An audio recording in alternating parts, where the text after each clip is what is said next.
ఇప్పుడు మన దేశంలో కరోనాతో పాటు మనల్ని వెంటాడుతున్న మరో సమస్య ఆసుపత్రులలో ఆక్సిజన్ కొరత. ఈ ఆక్సిజన్‌ని గాలి నుంచి తయారు చేస్తారని మీకు తెలుసా? ఇప్పుడు ఎలా తయారు చేస్తారో మనం తెలుసుకుందాం. గాలిలో 20.6% ఆక్సిజన్, 78.03% నత్రజని, 0.93% ఆర్గానిక్ గ్యాస్, ఇతర మూలకాలు ఉంటాయని మనందరికీ తెలుసు.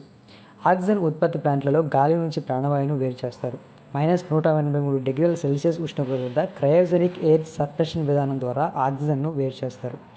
అలా గ్యాస్ రూపంలో లభ్యమయ్యే ప్రాణవాయువును ద్రవ రూపంలోకి మార్చి వడపోస్తే 99.9% స్వచ్ఛతతో కూడిన ఆక్సిజన్ లభిస్తుంది. ఇలా 1,00,000 ఘనపు మీటర్ల సాధారణ గాలిని గంట పాటు ప్రాసెస్ చేస్తే 13,500 నుంచి 18,500 ఘనపు మీటర్లలో ద్రవరూప ఆక్సిజన్ ఉత్పత్తి అవుతుంది. ఇలా తయారైన ఆక్సిజన్ను జంబో ట్యాంకులలో స్టోర్ చేసి నిర్ణీత ఉష్ణోగ్రతలో క్రయోజెనిక్ ట్యాంకుల ద్వారా ఆక్సిజన్ను డిస్ట్రిబ్యూటర్లకు పంపుతారు. డిస్ట్రిబ్యూటర్లు ఈ ద్రవ రూపంలో ఉండే ఆక్సిజన్ను రీగ్యాసిఫికేషన్ ద్వారా మళ్ళీ గ్యాస్ రూపంలోకి మార్చి సిలిండర్లలో నింపుతారు. దీన్ని ఆసుపత్రుల్లోకి పంపుతారు. దేశంలోని చాలా ఆసుపత్రులలో డిస్ట్రిబ్యూటర్ ఆక్సిజన్ను నిల్వ చేసే సామర్థ్యం చాలా తక్కువగా ఉంది. దీనివల్ల మన దేశంలో ఆక్సిజన్ కొరత రోగుల పాలిట శాపంగా మారుతుంది.